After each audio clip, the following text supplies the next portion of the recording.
Good evening, Pittsburgh Steelers fans. Welcome to another episode of Steelers Friday Night Six Pack. I'm your host, Tony Defio, as always.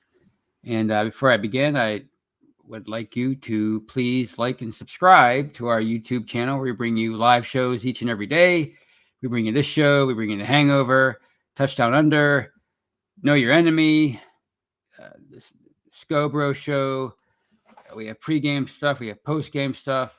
It's just a really growing live podcasting family, and it's also live on Facebook.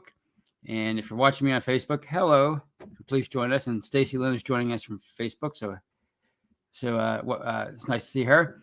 And of course, you can catch all of our live shows after the fact if you don't have time right now, if you don't feel like staying up till 9 o'clock to watch this face live, and you can catch it later on any audio platform of your choosing. Google, Stitcher, I like iHeartRadio. You name the platform and you can find our platform.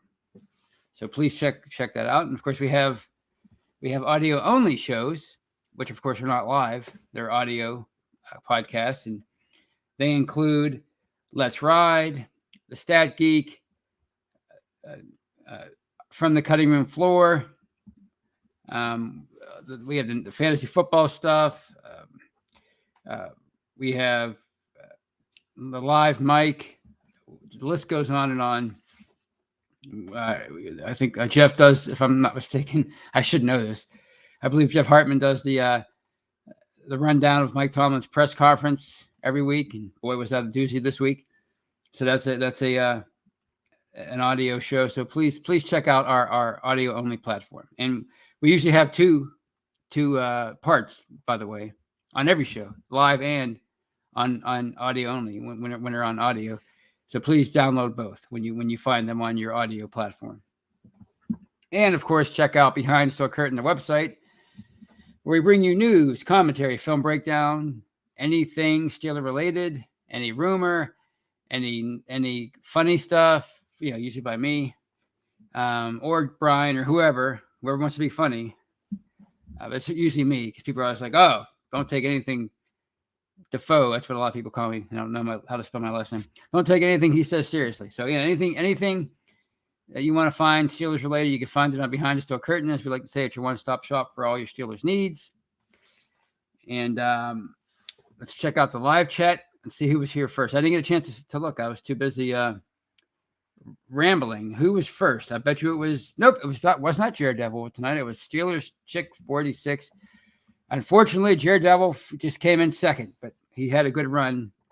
So welcome, Steelers Chick 46, Jared Devil, Stacy Lynn, just me, Mark Davison from Australia, down under, and he can't be feeling too good at the moment because the Bengals are in first place.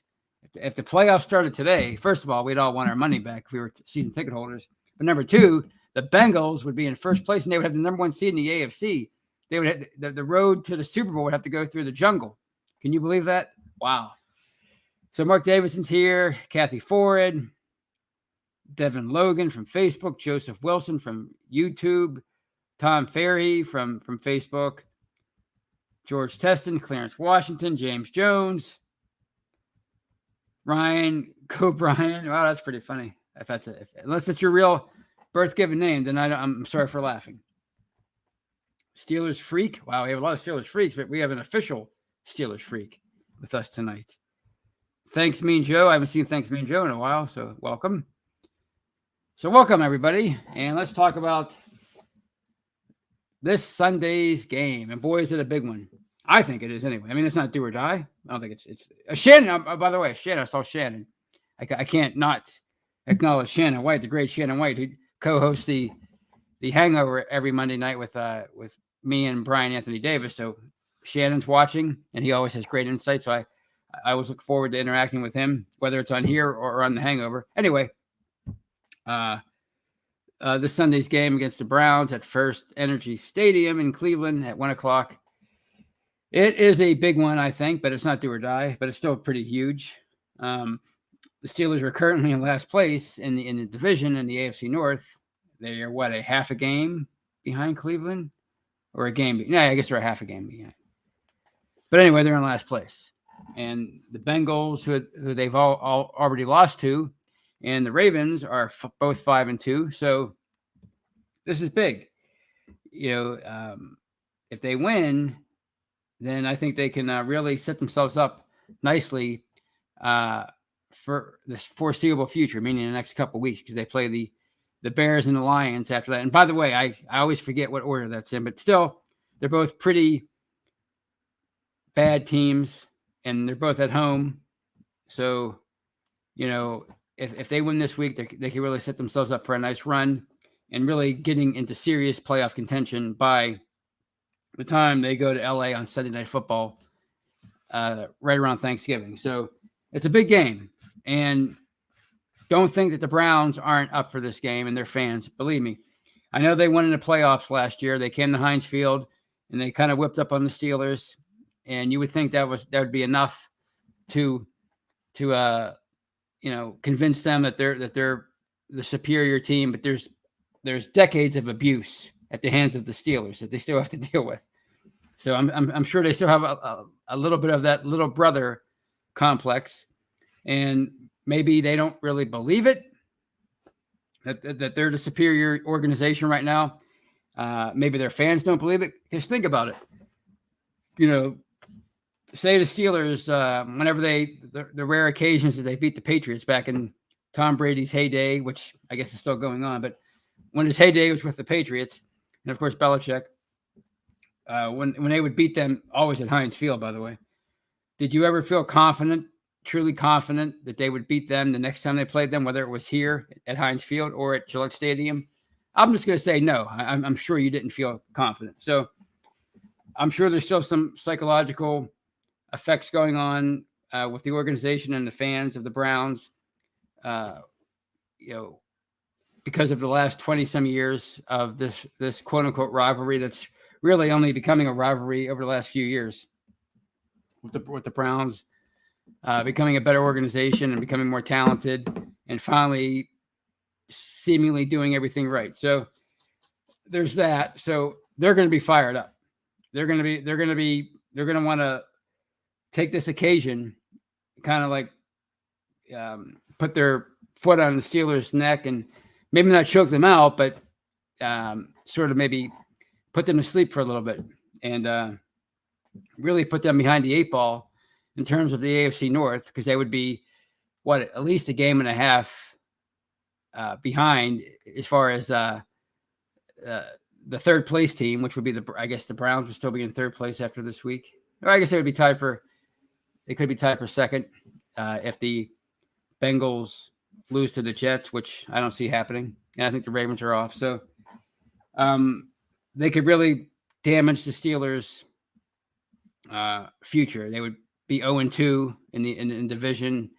And again, they would be more than one game back in last place. And that's not a good place to be, even with 10 more games to go before the season's over. So it's a big game for the Browns, but it's obviously a big game for the Steelers. And if they win this game, I think they would be, of course they'd be 4-3, and then the Browns would be 4-4. So they would leapfrog the Browns, and they would jump into third place, which, it's better than last place.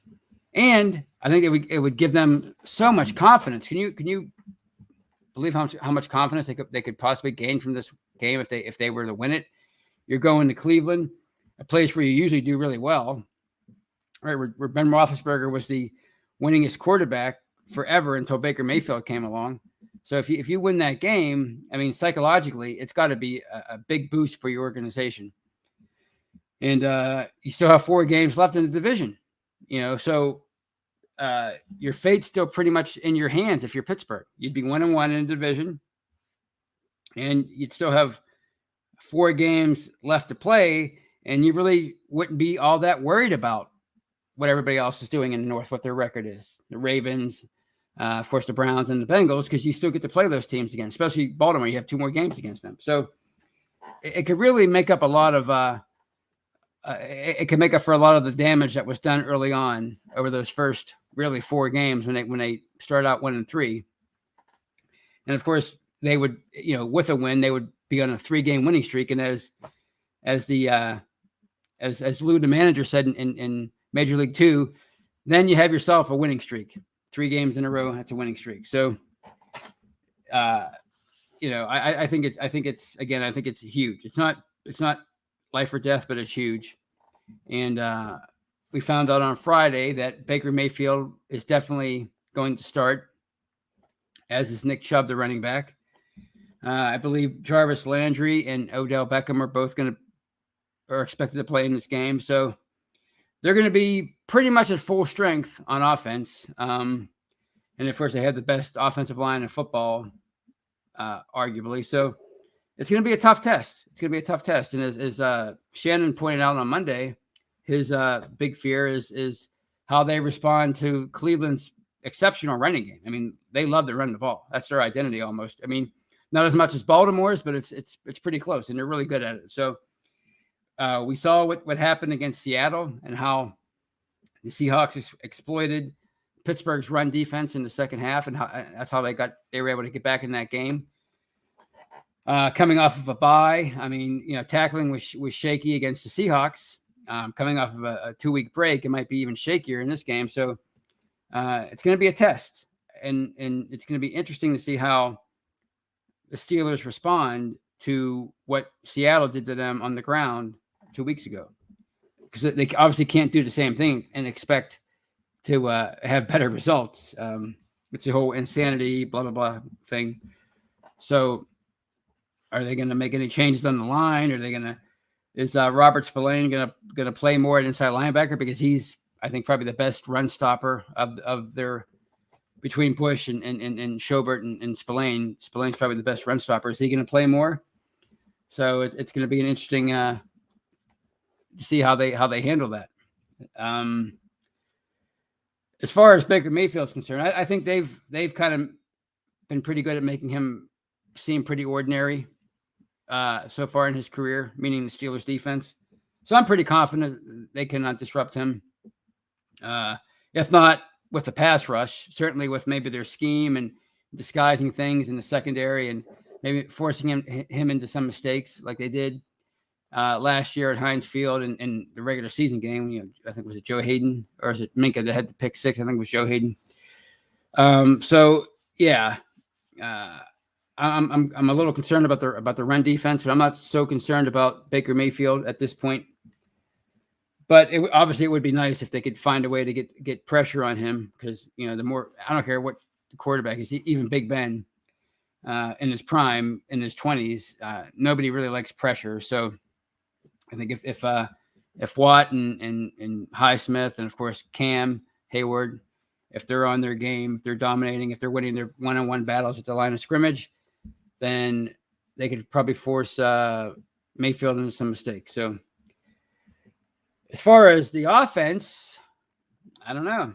I don't know what to expect. I expect to see some different things.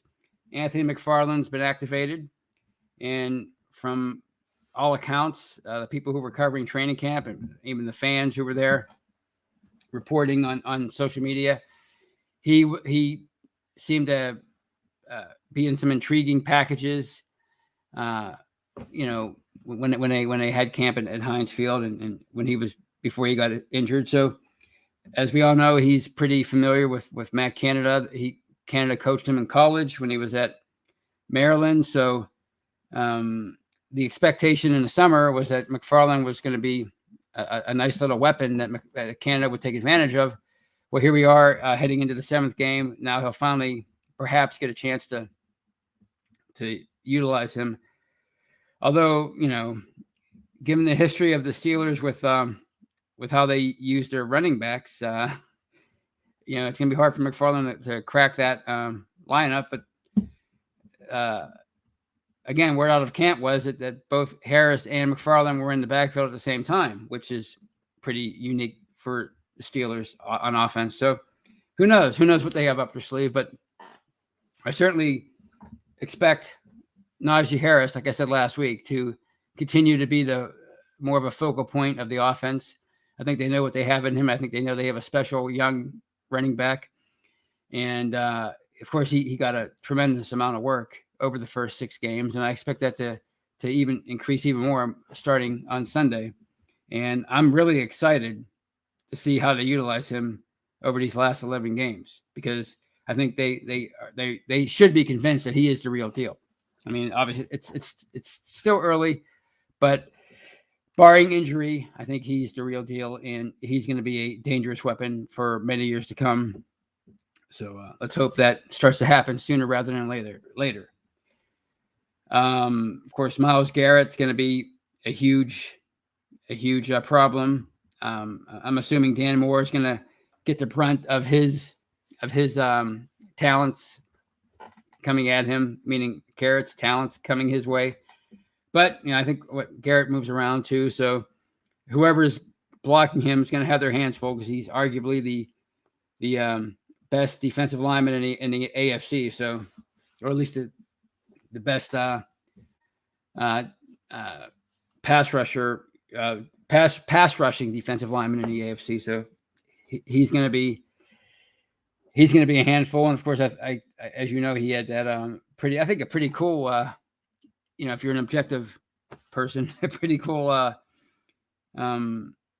Halloween display in front of his house. I think it was him, where we had all the quarterbacks' tombstones in the front yard, which I think was pretty funny. If you have a sense of humor, I think you would find that amusing. Although it might be a little harder to laugh at any of Garrett's jokes for the foreseeable future. So Garrett's going to be a handful, but if they can find a way to neutralize him, then I think that'll bode well for the passing game, and giving Ben some time and utilizing his weapons, namely Claypool and Johnson. So I'm looking forward to Sunday. On the injury front, Eric Ebron's out, which means Freiermuth is going to be the number 1 tight end, and I guess Zach Gentry will be the number 2, and they'll take it from there. But despite what you think of Ebron, he's a pretty decent weapon in the passing game. So I'm sure he'll be missed. But it'll be a great chance for Freiermuth to step up. Like Tomlin always says, one man's misfortune is another man's opportunity. So Freiermuth is going to get a chance to really show what he's made of as a rookie. As far as how I feel about how Sunday will go, I think it's going to – I don't know why I feel this way. Maybe I'm crazy. Maybe I'm delusional. But I think that they're going to pull out a close win. 21-17, 20-17, 24-21, something like that. I just have that feeling. I don't know why. Again, maybe I'm just crazy.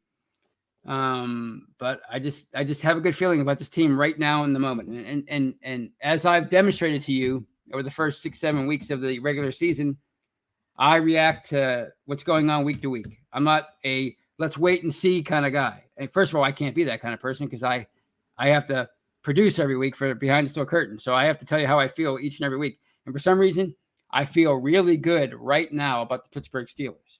Hopefully, my confidence in them will be proven on Sunday, starting on Sunday. As I wrote about the other day, or maybe it was Friday, I wrote so many articles I can't keep track. But my excitement about the team hasn't been that great so far, but I could feel it starting to build. The optimism is starting to build again, and maybe it's because it's getting cooler outside, but I'm really looking forward to seeing how they respond in the I keep saying second half. It's not the second half yet. The post-bye portion of their schedule. So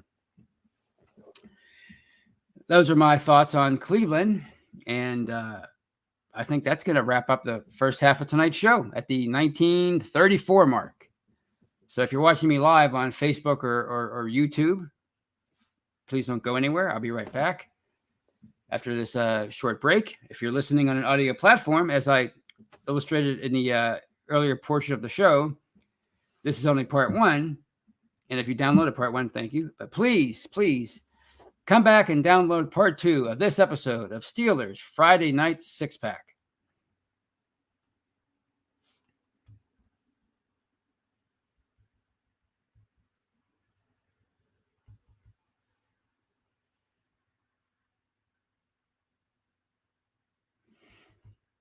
And welcome back, everybody. Welcome back to part 2 of this episode of Steelers Friday Night Six Pack. I am your host, as always, Tony Defio.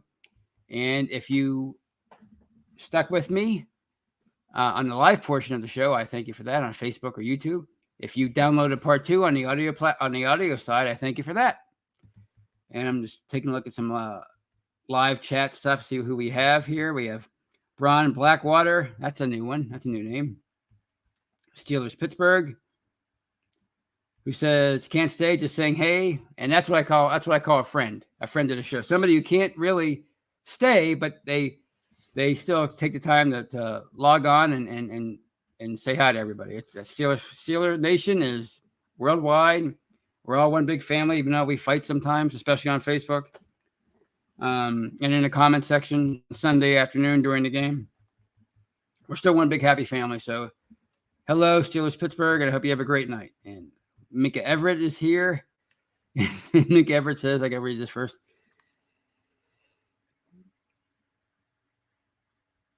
No, I'm not going to read it. But it's pretty funny, so you can read it yourself. Anyway, I don't want to. There's some words in there I don't want to say live. But Micah Everett joins us, so welcome. Kathy Ford, ex Eddie B, Danny Dawn, the Cuda, Brian Brown, and well, I can get through this without having to say any of the bad words. But he says the Browns fans have already crowned themselves Super Bowl champs. A good butt kicking from the Steelers is just what the doctor ordered. Well, I think it would just take I mean, a butt kicking would be good. Don't get me wrong. I would welcome that. It would make the game mostly stress free. But it would also, I think if any kind of win would really, I think, because it's the Steelers, I think it would really psych the Browns out. Maybe it would have a great psychological effect on them. When I say great, I mean poor.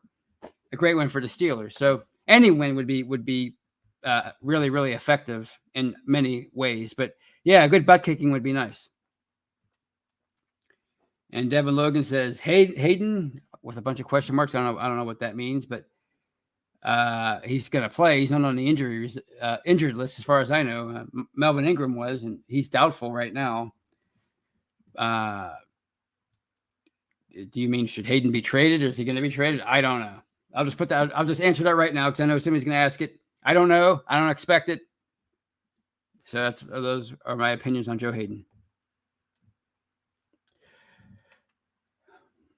All right. John C says, hey, Tony. All right.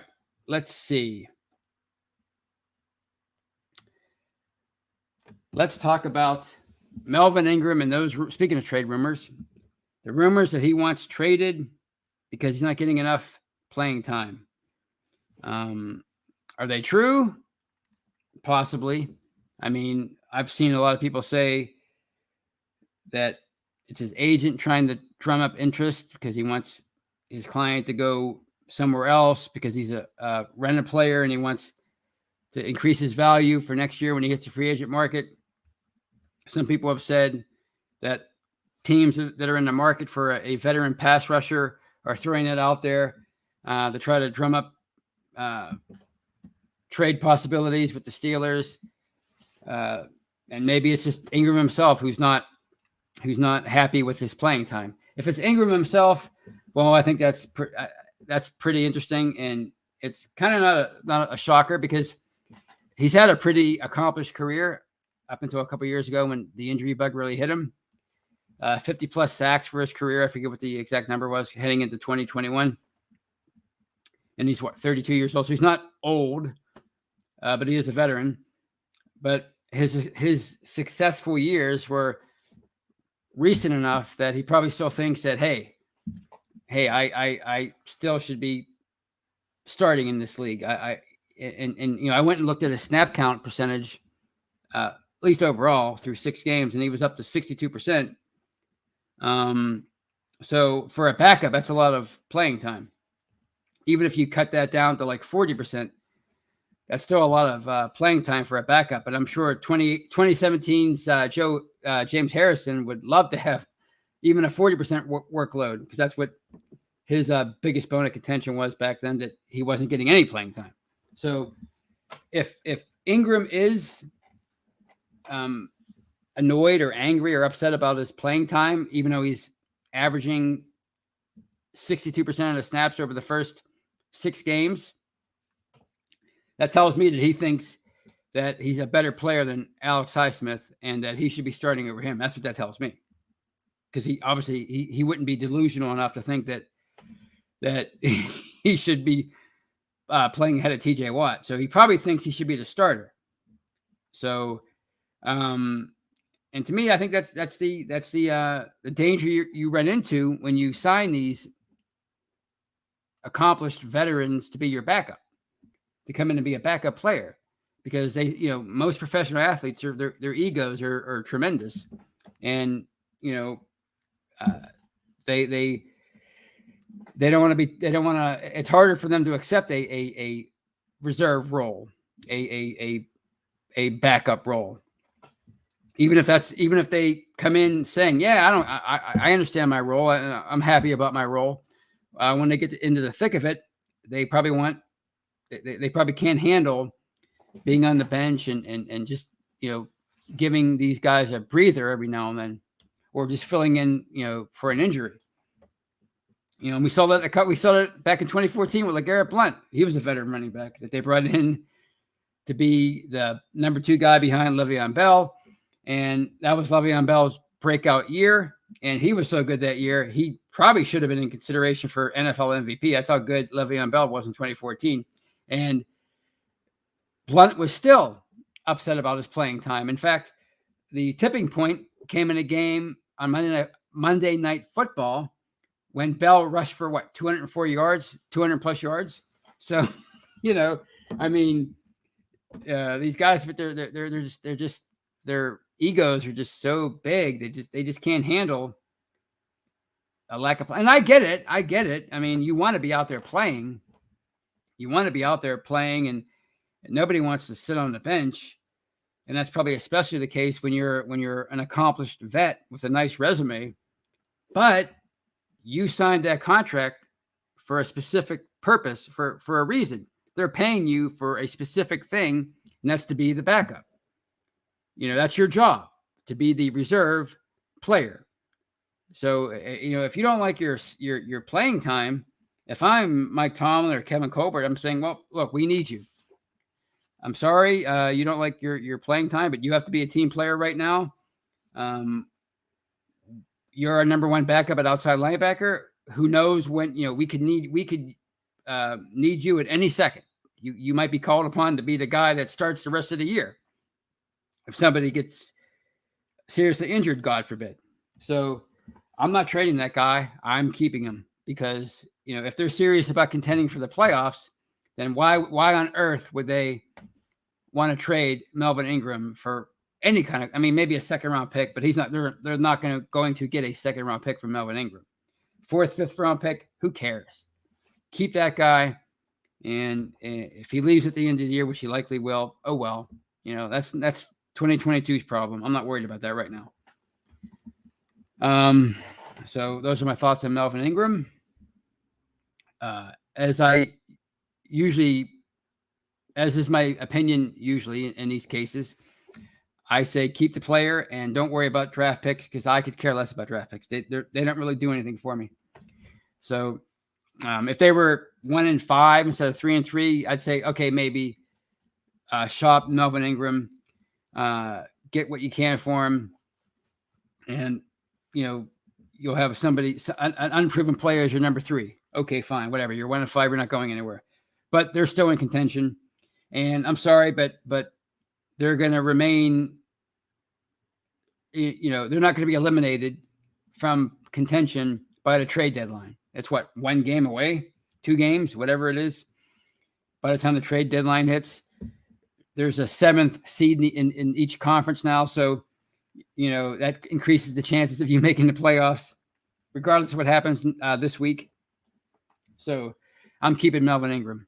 You brought him in here for a reason, to be the backup. TJ Watt's playing.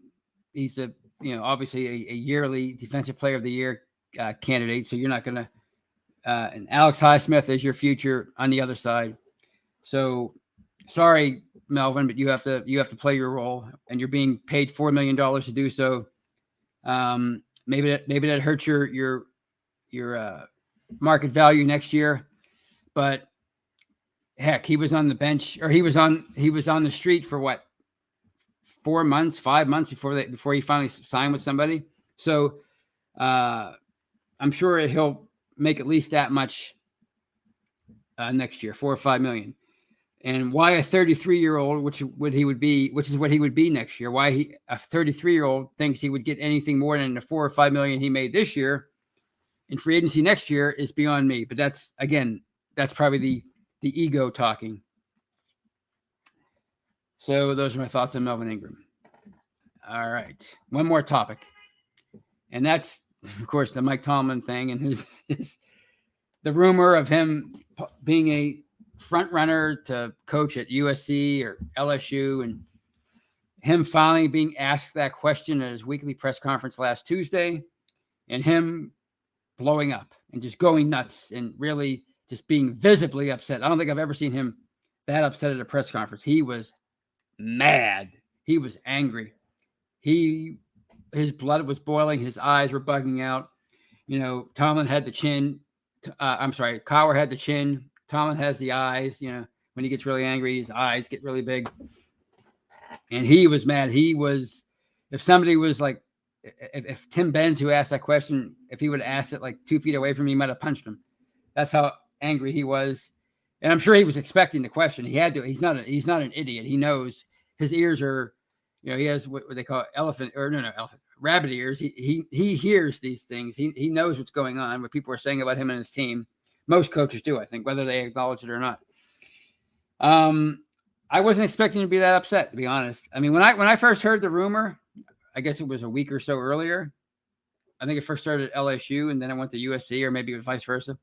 I thought, I was like, wow, somebody really thinks an awful lot of Tomlin to start these rumors about him. Because to me, maybe I have too much respect for college football, but I have a lot of respect for college football. And I don't look at a college job as necessarily a demotion. I think when some people, when they hear a professional going to college, they think, oh, it's a demotion because the level of play is clearly less. Of course it is. In the NFL, it's the best of the best. Whereas in college, it's more diluted. But I don't think of it that way. I think a big time college coach, it's just a completely different skill set. Like, for example, we know how successful Nick Saban is as a college coach. He's one of the best ever, certainly in the modern era. But I don't think he could do at the pro level what he does at the college. I don't think he's good enough to coach at the pro level. Not because the pro game is tougher. Not because like X's and O's are tougher or different. It's just a different skill set because he has to deal with a different set of problems at the pro level. They're professionals. They're not going to listen to some guy who wants to instill the fear of death in them, right? Which you can do with high school kids coming right out of high school.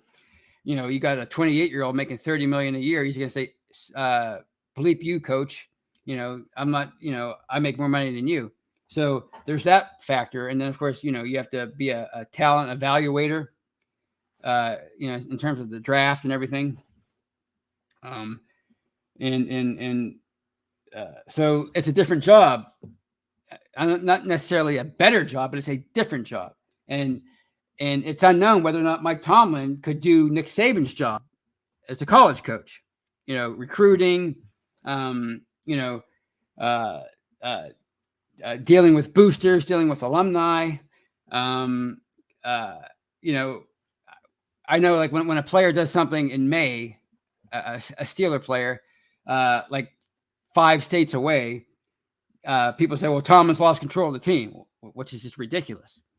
But in college, that's kind of a college coach is kind of responsible for his players year round because usually what they say to the parents is, look, your kid is in my care, and I'm going to take care of him to the best of my ability. I will protect him. Nothing will happen to him. You have my word. So you have, like you're promising these parents that you're going to take care of their child. So it's a year-round job, and again, you have to go into these kids' living rooms, these families' living rooms year-round, and recruit them and sell yourself constantly. Whereas in the NFL, it's like you get to say to the best player, "Sorry, you can't go anywhere else but here because I drafted you. You have to come work for me." So I think it's a completely different skill set. And ask the people in Alabama or Oklahoma or Texas or Louisiana or Georgia. Ask those big time college football fans if college football is nothing compared to the NFL. To them, it's their whole world. It's their religion. A lot like Michigan, Ohio State. I mean, they are very serious about their college football in those areas of the country. And Mike Tomlin or any coach of those programs is, if he's successful, he's like a god. And the money is what the money is. I mean, a lot of these college coaches make far more money than a lot of NFL coaches. So when I heard the rumor, I didn't think, oh my God, it's so disrespectful to Mike Tomlin that he's involved or that he's linked to these programs. I didn't think that at all, but he did. I mean, he was really offended by it. And of course, he mentioned Andy Reid and Sean Payton. So it really blew me away. I mean, I was like, as I wrote about it, I was really, really fired up that he was so fired up because I think this is the Steelers head coach. Why would he want to go anywhere else? It's the best job in professional sports or one of the best. So that part of it was it was nice to see him squash the rumors as emphatically as he did. Why he was offended, I don't know. Again, I don't know because I don't think a lot of people think it was like, and I get it. Like, believe me, I know that Mike Tomlin, he gets treated differently than a lot of coaches. And you know why? Because of race. People say, well, race has nothing to do with it. But then they're always bringing up the Rooney Rule when talking about Mike Tomlin. So if race doesn't have anything to do with Mike Tomlin, why are you always bringing up the Rooney Rule? And why are you always trying to say that he's only the coach because of that rule, which doesn't make any sense when you consider how successful he's been. So I believe me, I know that race plays a huge role in a lot of the criticisms of Mike Tomlin. In this case, I don't see it. It's just my opinion. I thought I would be complimented if I was Mike Tomlin. I would take it as a compliment that I was linked to these programs, even though it was a lot of hogwash. I mean, these rumors were based on nothing. Simply, they were based on Doug Whaley bringing it up on a radio show recently, and then other people like Carson Palmer and Ryan Clark, speculating. That's the only thing. That's the only smoke to this rumor. It was just speculation. But other than just the fact that it was absurd because there's no basis in the speculation. Why he was so upset, I don't know. I mean, to be the face of one of those programs, I think I would not look at that as a demotion. I would look at that as, okay, Ben's going to retire soon. Kevin Corbett's going to retire soon. This might be a time for him to, at the age of, he'll be 50 in March, time for him to go try maybe a completely different challenge, not a lesser challenge, maybe even a harder challenge. That's how I looked at it. But Mike Tomlin saw it differently, and to his credit, he emphatically denied it, and I am grateful that he did because I don't want to hear any more about USC and LSU because Mike Tomlin isn't going anywhere. He's probably the coach here for as long as he wants to be, as long as he's successful or the down periods aren't so bad. So I think we have a lot of years of Mike Tomlin as the Steelers head coach to look forward to.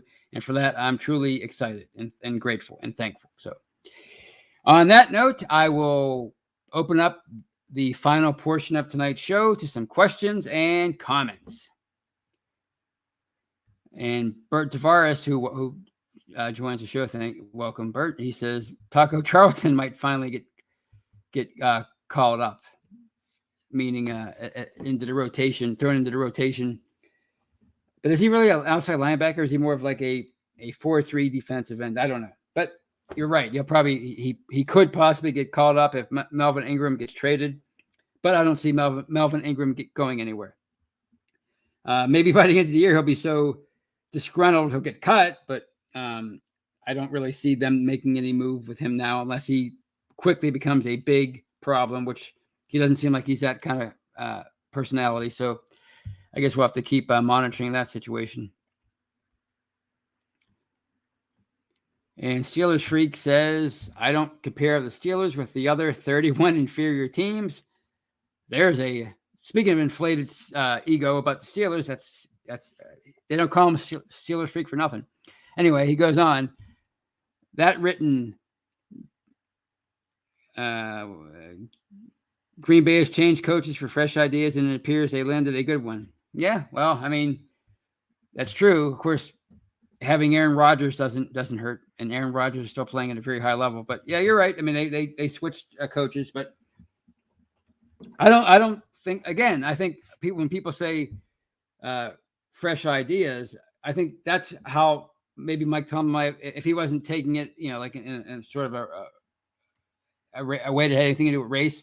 Maybe he was taking it. Maybe he was offended because he took the rumors as people saying, well, he's struggling here, so he can go off to college and coach there. I didn't take it that way either. I saw it as people looking at Tomlin as one of the best coaches in the NFL and saying, well, he's done all he can here. He's had a nice run here. Let's see if he can go and try another challenge. That's how I took it. But if he's interested in staying here as the coach, I think the Steelers are perfectly fine with having him here, because it's hard, as I keep saying, it's hard to find that, to get that job, to get that right. When you're looking for a head coach, if you don't get it right, it sets your team back for a good bit, just like with the quarterback. So, I don't think they're in any hurry to part ways with Mike Tomlin.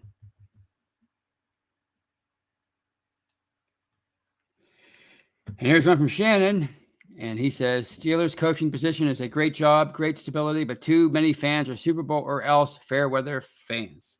Fair weather few. Yes. That's it. Well, I mean, that's what everybody, it seems like that's the way a lot of people act. It's almost like that's the only thing that could make them happy. And, to me, it almost seems like that's what being a fan is. And like the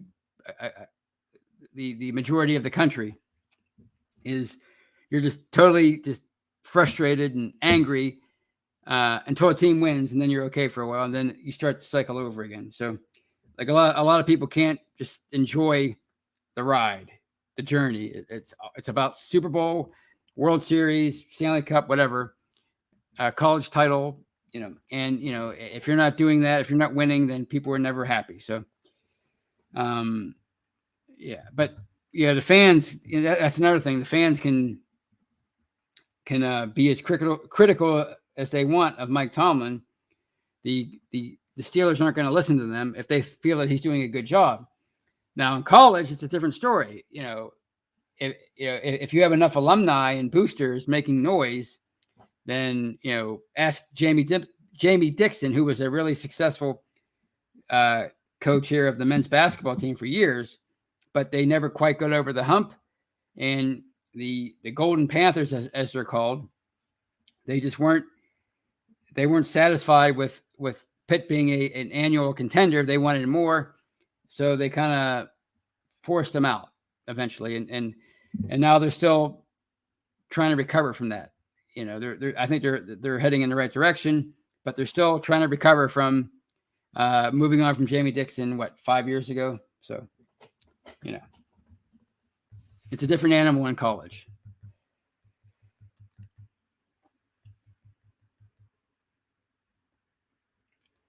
And Joseph Brown says, do you believe we will ever consistently run a power offense?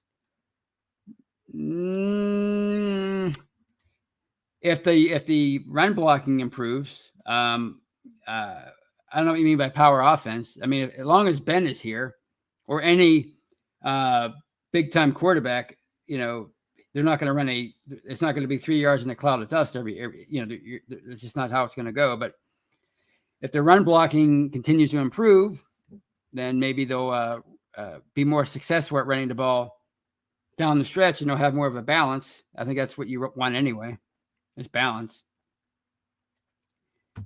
And Michael O'Malley, who joins the show, he asked, do you think we can stop the run? Also, will the offense play 4 quarters this game? I can't answer the second question. As far as the first question, I don't know. That's another one I really can't answer because they really were exposed last game.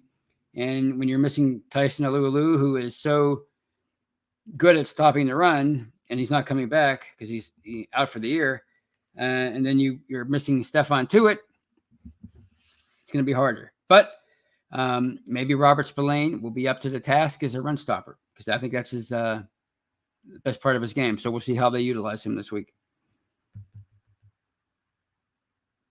And Russ Obenstein, who joins us, he says, Tony, I have the same feeling. We're going to make a run. I for some reason I can't speak for the final 11 games as a whole, but I just have a feeling these next few are going to be they're going to perform in such a way that people are really going to be excited. I mean, if they win their next 3 games, that's a 5-game winning streak. So then you're really going to have, I think the fan confidence will be throbbing, if that's the right word to use, palpable. There you go. And Steelers Freak says, so if Tomlin stays another 10 years with no Super Bowl rings yet, has a winning record, the nation is good? No, the nation's not going to be good because the nation wasn't good in 2011, 1 year after they lost their last Super Bowl, which was 3 years after they won their last Super Bowl. So the nation's never going to be good. They're always going to want more rings. But if you're talking 10 years of contention, winning record, I mean that's unprecedented in team history. So who knows how the ownership will react? I mean, who knows what position Art II will be in by that point? Tomlin will be 60 years old by that point. I don't know. I mean, we're talking he'd be the longest tenured coach in franchise history, But if they're still winning year after year after year, I mean, he might be a sacred cow by that point that it would seem impossible to move on from him. But I mean, it doesn't mean that they can't move on from him. Chuck Noll retired at 60 or right before his 60th birthday, but they had been going through he had such a poor stretch over his last 10 years that, it seemed like a change was long overdue.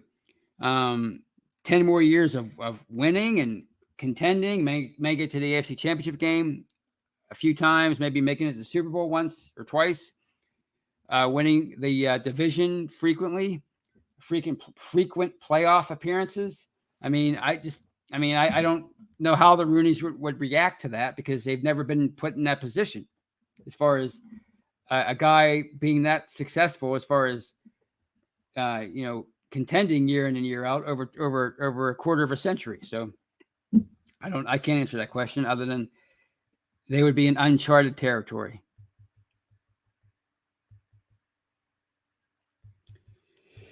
All right. Bert Tavares says, love Mike, but we need a playoff victory soon. Well, I mean, got to make it there first. That's the first goal, mission, is to put yourself in contention, which right now I think they're what 8th.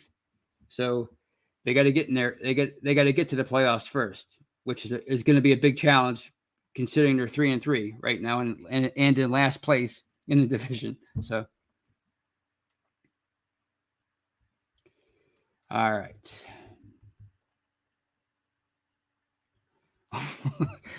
When is the Steelers secondary going to start making some turnovers? I'll say like 1:48 p.m. on Sunday. There you go. I have my crystal ball over here, Brian, and I'm predicting the before 2:00 on Sunday, Eastern Standard Time, of course. Last appearance, says Bert, was 2008. Nope, it was 2010 against the Packers. They lost, was it 37-31, whatever that was. That was their last appearance. The last victory was 2008. All right.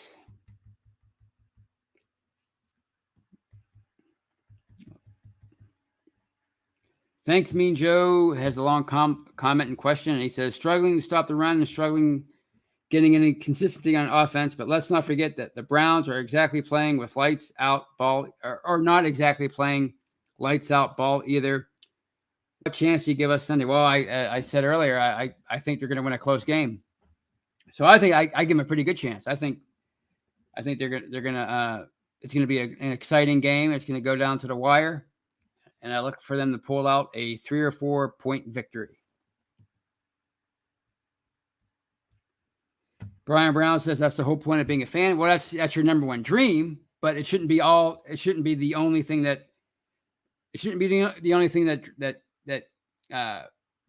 drives you to watch them is, well, if they don't win a Super Bowl, I'm always going to be miserable, which is how a lot of people act. We see it on in the comments section constantly on Facebook. They're always angry. Like, if you're always angry, what's the point of following the team? Because if it's Super Bowl or bust, you're going to be upset 99.9% of the time, because Pittsburgh's been around for 90 years now, going on 90 years, and they've won 6 titles. So if that's all you live for, you're going to be pretty miserable all the time. And on that happy note, I think I'll take one more.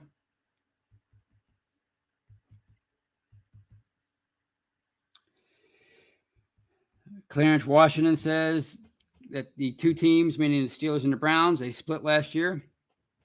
And they did. And actually, that last game, Pittsburgh rested most of their key starters because they had nothing to gain. That was the Mason Rudolph Bowl, the annual backup quarterback bowl against the Browns. Seems like it's always against the Browns. So yeah, they split last year. Of course, the playoffs, that was the rubber match, and Pittsburgh didn't fare so well. So, but each season's different. But I think they're catching the Browns at the right time. I mean, they're getting healthier, the Browns, but I think they're not playing their best ball right now. So I think this might be a good time to catch Cleveland. And on that note, at the 9:53 mark, I think I will call it a night. I had a fun show. Great interacting with all of you. I hope you enjoy Sunday's game. I hope you get to celebrate a victory Sunday night and all next week. And until I talk to you on The Hangover with Brian and Shannon, have a great weekend. And as always, go Steelers. Good night, everybody.